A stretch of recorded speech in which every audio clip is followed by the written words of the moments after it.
السلام علیکم ورحمۃ اللہ وبرکاتہ۔ اعوذ باللہ من الشیطان الرجیم، بسم اللہ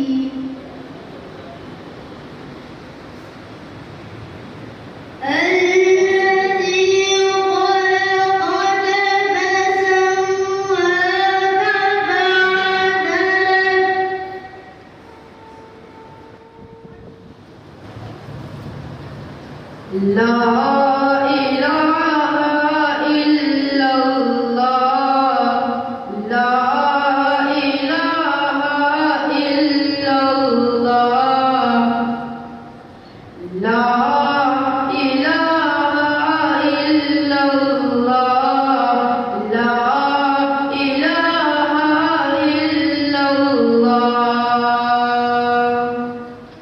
لا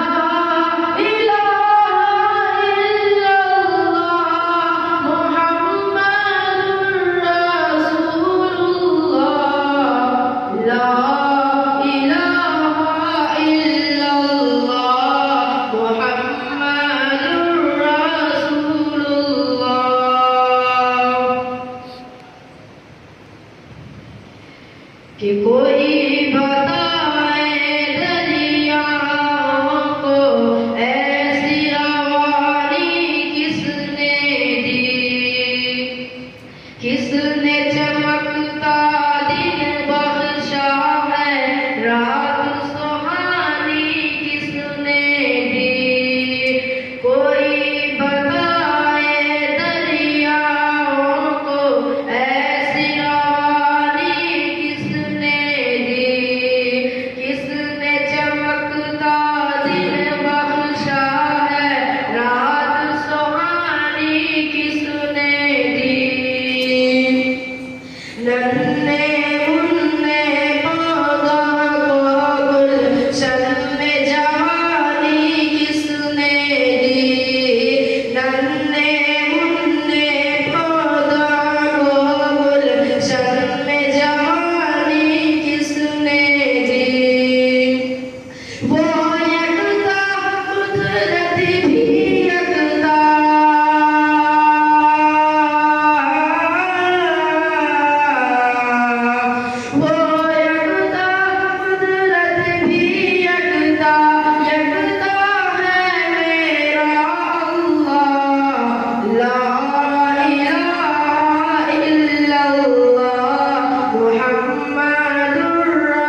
ملی ہے، یہ احترام ملا ہے، یہ بلندی تمہیں ملی ہے، آج لوگ وقار کی نظر سے دیکھتے ہیں، آج تمہیں فخر کی نگاہ سے دیکھتے ہیں. نہیں تو میرے نبی کے آنے سے پہلے دنیا کی ایسی حالات تھی کہ عورت کی کوئی قدر نہیں تھی، عورتوں کا کوئی مقام نہیں تھا، عورتوں میں کوئی بلندی نہیں پائی جاتی تھی. یہاں تک کہ لوگ ایسے بگڑے تھے. آج لوگ کہتے ہیں یہ انسان تو بڑا بگڑا ہوا ہے، لیکن وہ کیسے بگڑے ہوئے تھے؟ ان کا چہرہ تو انسان کی طرح تھا، لیکن ان کا کردار جانوروں سے بھی بدتر تھا. وہ جانور سے بھی بدتر بن گئے تھے. شکل انسانی میں انسان نہیں بلکہ چلتا پھرتا ہوا جانور تھا انسان. لیکن میرے نبی جب دین حق لے کر کے آئے تو کیسا آپ نے جو ہے اسلام کا پرچم کو بلند کیا اور کیسے پوری دنیا میں انقلاب برپا کیا. اس کا انسان سوچ بھی نہیں سکتا کہ اتنا انقلاب برپا کیا میرے آقا نے، کیسے انقلاب لے کر کے آئے دنیا میں. آج کہیں انسان یہ کہتے ہیں حضرت ہمارے علاقے میں شرابی بہت زیادہ ہے، شراب کے اوپر تقریر کیجیے. کہیں جائیے تو لوگ کہتے ہیں ہمارے یہاں کی بہن اور بیٹیاں بہت بگڑی ہوئی ہے، پردے کے اوپر تقریر کیجیے.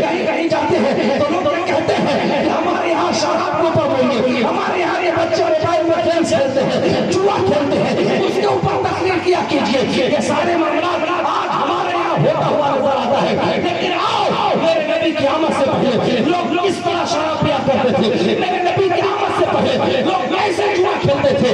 میرے نبی کی آمد سے پہلے لوگ کیسے زناکاری میں مبتلا تھے. میرے نبی کی آمد سے پہلے عورتوں کو کس طرح نہیں سمجھا جاتا تھا. آپ دیکھ لیجیے آج کسی عورت کے ساتھ کوئی زنا کرتا ہے زبردستی تو بہت اس کے چرچے ہوتے ہیں. لیکن میرے نبی جب دنیا میں تشریف نہیں لائے تھے تو ایک عورت کو ایک دو مرد نہیں بلکہ جتنا میں اکثر آ جائے 10 20 50 یہاں مل کر کے ان کے ساتھ زنا ہوا کرتا تھا اور عورتوں کی بھی اس میں مرضی رہا کرتی تھی. لیکن اگر کسی کے انسان کا حمل اس کے اندر ٹھہر جاتا تو وہ سارے مرد جنہوں نے ان کو تعلقات قائم کیا تھا وہ سارے کھڑے ہوتے اور وہ بچہ کو جنگی بچہ اس حالت میں جنگی ممبر کا تقدس کی وجہ سے اسے کھول کر کے نہیں بیان کیا جا سکتا. لیکن وہ عورت پیدا ہونے کے بعد اس بچے کو جس کے ہاتھ میں دے دیتی وہ بچہ اسی کا کہلاتا. ایسا زمانہ تھا اور اس کے بعد جب بچہ ہو بھی جاتا اگر بیٹی ہوتا تو زندہ دفنا دیا جاتا. اگر بیٹا ہوتا تو معلوم ہے آپ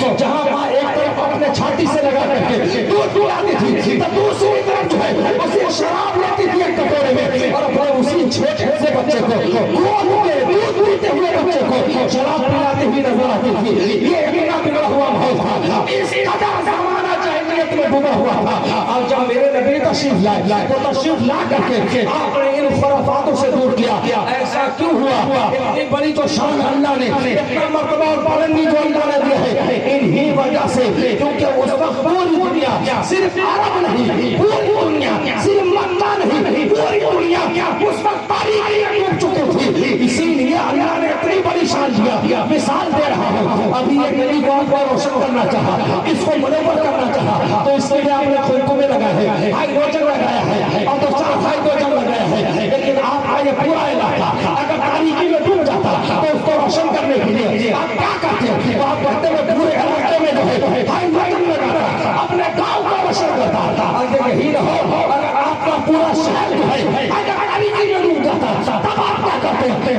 ہوتا ہے لڑکی کو کوئی نقصان کہے پورے شہر میں لائٹ کو لگوا کر کے پورے علاقہ پورے شہر کو روشن کرتا. ٹھیک ہے اگر پوری دنیا تاریخی میں ڈوب جائے پھر اس کے لیے تم کیا کرو گے؟ تو اس کے لیے تو پھر تم لائٹ لگا کر کے روشن نہیں کر سکتے. تو آپ کا جواب ہوگا نہیں اگر پوری دنیا تاریخی میں ڈوب جائے گی تو اس کے لیے بلب کام نہیں آئے گی اس کے لیے ہائیڈروجن کام نہیں کرے گا.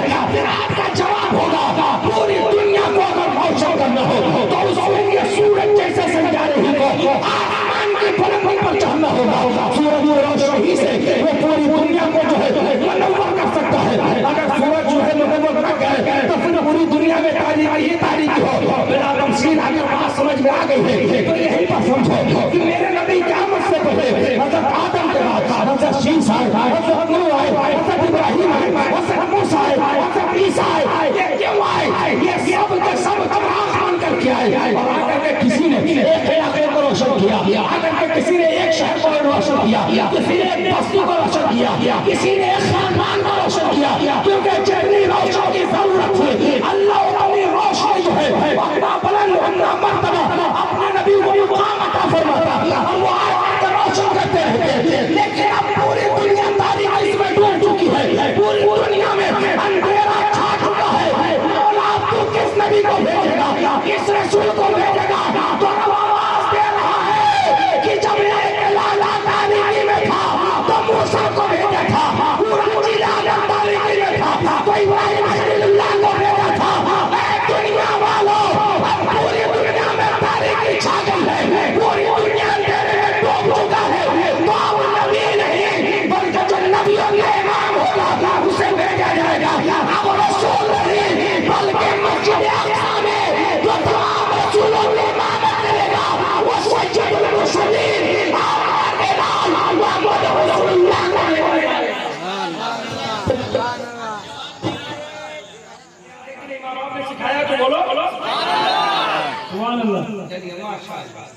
اگر کسی کو ہم نعرہ یاد ہوگا تو پیچھے سے بھی نعرہ لگائیں، ٹھیک ہے؟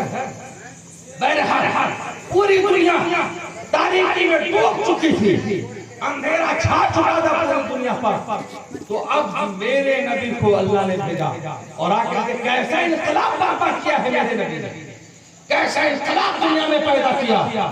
آ کر کے آپ نے کہا لوگوں عورتوں کی عزت کرو، بیٹیوں کو قتل مت کرو، شراب پینا چھوڑ دو، جوا کھیلنا چھوڑ دو۔ جیسے آپ کے زمان مبارک سے یہ الفاظ نکلتے ہیں، آپ کے ماننے والے لوگوں نے ان تمام گناہوں کو چھوڑا، اور صرف گناہ کو نہیں چھوڑا بلکہ جیسے میرا آقا نے کہا شراب پینا چھوڑ دو، تو کچھ لوگ جو ہے جس برتن میں شراب رکھ کر پیا کیا، جس گلاس میں شراب پیتے تھے، جس سرائی میں شراب کو رکھا کرتے تھے، اس مٹکے کو بھی نکالا، اس گلاس کو بھی نکالا، اس برتن کو بھی نکالا اور پھوڑ دیا۔ کسی نے کہا تم شراب پیتے تھے، اس میں گلاس کیا قصور ہے، اس میں برتن کیا قصور ہے، اس میں سراہی کا قصور ہے؟ تو ان لوگوں نے کہا ہم جس برتن سے گناہ کیا کرتے تھے اس برتن کو بھی اپنے گھر رکھنا پسند نہیں کرتے، تاکہ گناہوں کا بھی خاتمہ ہو جائے، تاکہ گناہ یاد آئے کہ ہم سرکار قیامت سے پہلے اسی برتن کے ذریعے گناہ کیا۔ ایسا انقلاب برپا کیا۔ جہاں بیٹیوں کی بات آئی تو کہا بیٹیوں کو قتل مت کرو، تو کچھ لوگوں نے آ کے سرکار کی بارگاہ میں توبہ کیا۔ ایک صحابی رسول کا نام بتا رہا ہوں جن کا نام حضرت دہیہ کلبی ہے۔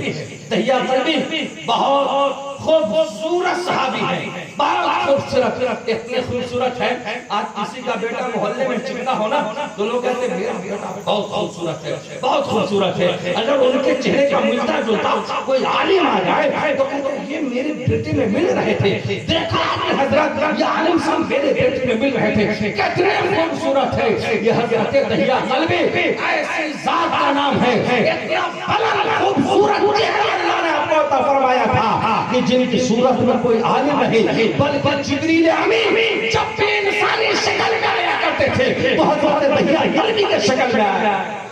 کتنی بڑی شان ہے یہ دہیہ کلبی۔ سرکار کی بارگاہ میں جا کر کے رونے لگے، کہا حضور میں نے نہیں دیکھا۔ اللہ توبہ، کہا کیسے؟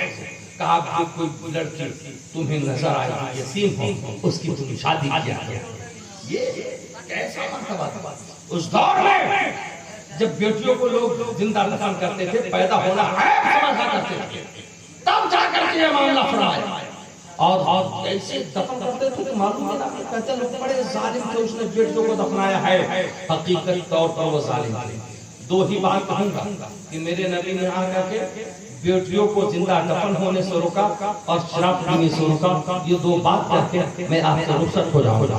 کیسے روکا؟ جیسے آ کر کہا کہ بیٹیوں کو دفن مت کرو تو ہو سکتا ہے کچھ لوگوں نے اعتراض کیا ہوگا، کہا بیٹی ہونا غیب کی بات ہے، اگر گھر میں بیٹی پیدا ہو جائے گی تو پھر کوئی میرے دروازے پر داماد بن کر کے آئے گا، بیٹی کا شوہر بن کر کے آئے گا تو اس کے سر کے سامنے میرا سر نیچے جھک جائے گا تو میں کیا کروں؟ اس پر میرے آقا نے جواب دیا بیٹی ہونا ایسی بات نہیں ہے بلکہ میں محمد رسول اللہ بھی بیٹیوں کا باپ بن کر کے آیا ہوں، تو بیٹی پیدا کرنا، بیٹی کا باپ ہونا یہ شرم کی بات نہیں بلکہ مصطفیٰ کی سنت ہے۔ سبحان اللہ، سبحان اللہ، مصطفیٰ کی سنت ہے۔ میری بہنوں کان کھول کر کے سن لو، جو تم ادھر ادھر کی باتیں کرتی ہو اور کہتی ہو آج حکومت بہت اچھا چل رہا ہے، بیٹ کے فیور میں ہے اور کے فیور میں ہے اور ایسے ایسے تم جو ہے نہ جانے کتنی مغلطات بکتی رہتی ہو۔ پتا ہے تم کو اگر تمہاری زندگی کو کسی نے بچایا ہے تو ہم سب کے آقا ہے جس نے تمہاری زندگی کو بچایا ہے، نہیں تو تمہاری کوئی وقار نہ تھی بلکہ تمہاری زندگی کا کوئی وجود نہ تھا، لیکن وہ ظالم تھے جنہوں نے اپنی بیٹیوں کو دفنایا تھا۔ لیکن آج دیکھ لو کیا وہ گناہ ہم کرتے ہوئے نظر نہیں آ رہے ہیں؟ آج ہمارے یہاں بھی لوگ کہتے ہیں کہ ہم تو ترقی کرتے ہوئے زمانے میں جا رہے ہیں، ہم تو تعلیم یافتہ دور میں جی رہے ہیں جہاں انسان ٹیکنالوجی کو پڑھ رہا ہے، جہاں ترقی کر رہا ہے۔ میں کہہ رہا ہوں جس طرح عرب والے جاہلیت کے زمانے میں تھے دھیرے دھیرے پھر دنیا آپ جاہلیت کے زمانے میں جا رہا ہے۔ آپ کہیں گے مولانا آپ آپ یہ بات سمجھ میں نہیں آئی کیسے جاہلیت کے زمانے میں جا رہا ہے. ہمارے یہاں ڈاکٹر ہو رہے ہیں, ہمارے یہاں انجینئر ہو رہے ہیں, ہمارے یہاں یہ ہو رہے ہیں وہ ہو رہے ہیں, دنیا دار انسان پڑھ لکھ کر کے چچا وکیل بن کے جا رہے ہیں, کچھ بھی ہو رہے ہیں, لیکن ہم جاہلیت کے زمانے کی طرف جا رہے ہیں. اگر نہ آپ کو سمجھ میں آئے تو ایک خبر دے کر کے آپ رخصت ہو کر کے آگے کی بات کروں گا. ہو سکتا ہے آپ نے اخباروں میں پڑھا ہوگا یا نیوز میں سنا ہوگا. یہ بتاؤ کہ پہلے کے زمانے میں کسی لڑکی نے کسی لڑکی کے ساتھ شادی رچائی تھی, آپ کا کیا جواب ہوگا؟ ایسا نہیں ہوا تھا, لیکن آج ہو رہا ہے کہ نہیں ہو رہا ہے؟ اب بتاؤ تم نے کبھی سنا تھا کہ پہلے کے زمانے میں ایک لڑکا دوسرے لڑکے کے ساتھ اپنا سہاگ بنا رہا ہے, لیکن آج یہ کام ہوتا ہوا نظر آ رہا ہے کہ نہیں آ رہا ہے؟ یہ جاہلیت کی دنیا بڑھ رہی ہے اور لوگ کہتے ہیں ترقی پا رہے ہیں, حقیقت میں وہ جاہلیت کی طرف بڑھ رہے ہیں. نہیں سمجھ میں آ رہا ہے. آگے کے دیکھو, میرے سرکار نے کہا